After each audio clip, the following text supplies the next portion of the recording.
Okay, my name is Aurelie Maketa, and today I'm interviewing Mr. Raphael Iyamur. Can you please give me your name, your full name? Yeah, my name is Raphael Iyamur.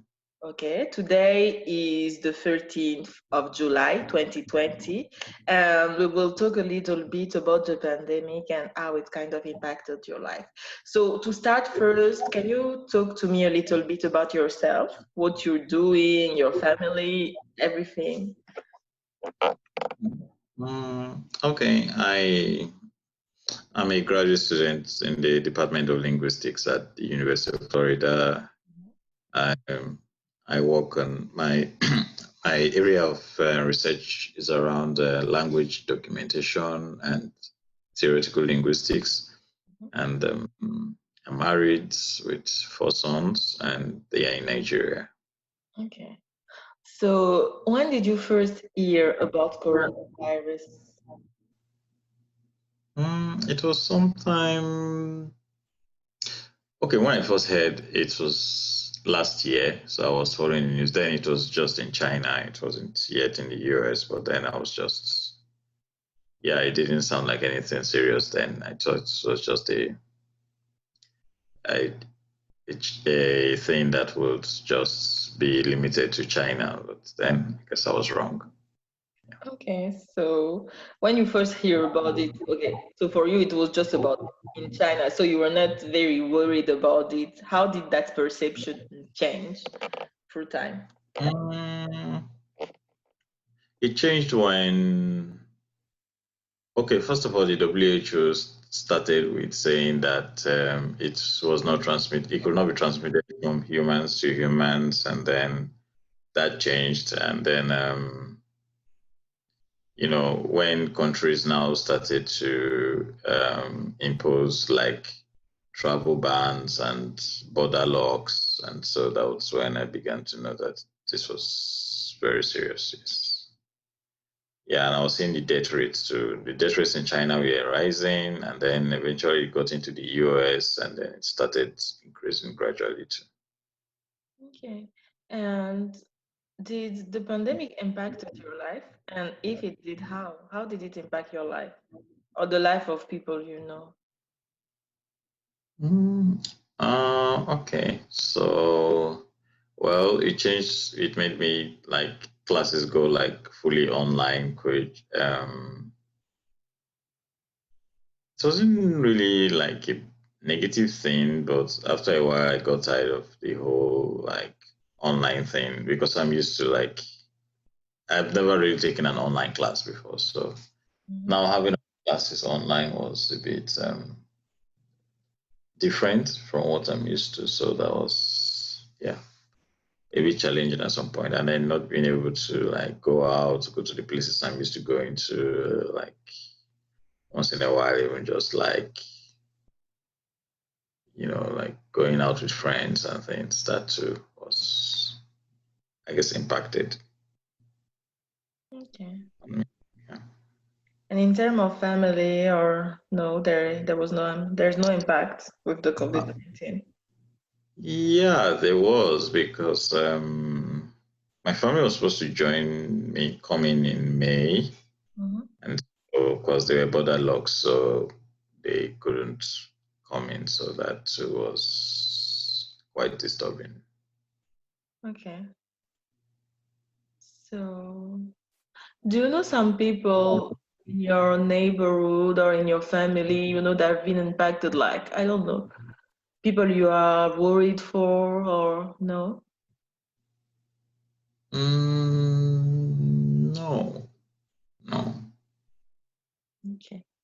no. Yeah, I try to stay in touch, despite the fact that we could not do like face-to-face visits. I still try to stay in touch with everyone, like that I used to stay in touch with, like by phone or video calls occasionally, or things like that. So, yeah, I was able to. Nah, I don't really have friends who like.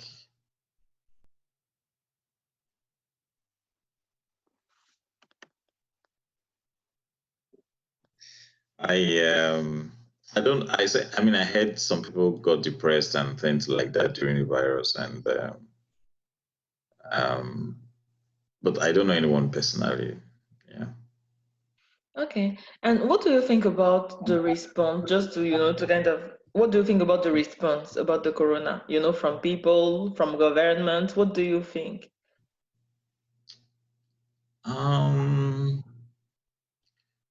So it's a very varied answer. Some because there were different responses by different people and by different governments, and so some people like took it very seriously. Some still are not taking it seriously. They are wearing masks. They are not trying to stay safe and still holding parties and things like that. Yeah, some other people are also on the other extreme where they don't even just want to meet anybody at all. So, and then in terms of for governments, some governments took it very seriously. Again, some went extreme. Like China had like a total lockdown where, they had tracers and they had,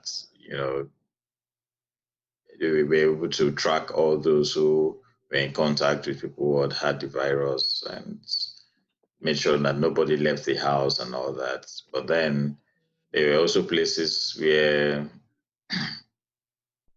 they had to, the virus had to like claim like hundreds and thousands of lives before they started like imposing lockdowns. And then like even here, people were protesting that, having a lockdown is against fundamental human rights and all that. So it's across the world. It was a very varied response. In my country, Nigeria, they took it pretty seriously early on, but then I guess some people had already come in with it before they had locked their borders, so they too still had to also deal with it.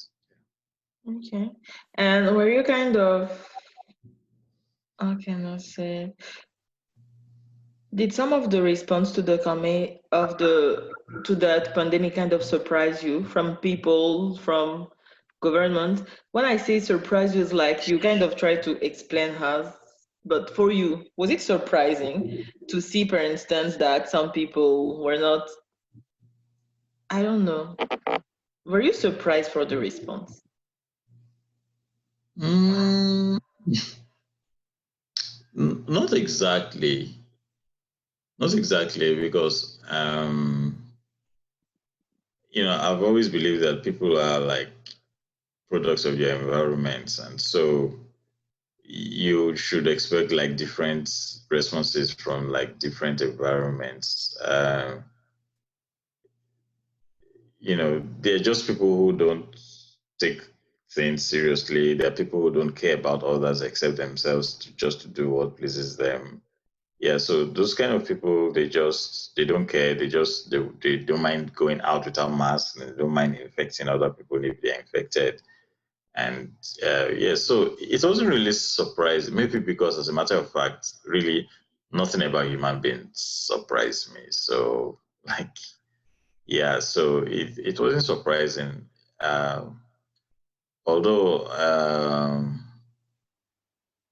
what was a bit surprising though is that that some people had to take it to the extent of protesting against wearing masks um, and having bars and hotels and public places shut down. So yeah, that was a bit surprising, because I thought maybe everyone at this point should be more concerned about uh, the health and general welfare of everyone. Okay. So for, how can I say, what do you think that the after Corona will look like? When I say Yeah. after Corona, first, do you think that we will have an after Corona? Yeah, there will be an after Corona, but it's for now. It's really vague what that would look like, because so it's going to depend on a lot of things. It depends on if we're going to get a vaccine or we're going to just have to live with it. And even if if we get the vaccine, like some have been touting, like, is it going to be like the flu vaccine where you have to like take it every year and you have to still stand the chance of getting infected by a different strain? So it's going to be, but then I think COVID has actually taught people that human to human communication is actually much more important than people used to think it was. So, so I expect people to be more thankful and grateful when things ever become as normal as they can be, to be able to meet with people and shake them and hug them and do those things they used to do. Yeah, that we all used to take for granted. So yeah, if we'll ever get to that point where like it will be ever safe to like just meet a stranger and shake the person, and someone sneezes in public and you don't throw an eye of like suspicion towards that person. Yeah, if we ever get to that point where those things like I think so I expect maybe social life should become better. When I mean social life, I mean like social interactions should become like better, and yeah, those things we used to take for granted, we now really know that yeah, it's possible we could live in this world and not have to shake or hug people anymore. Okay.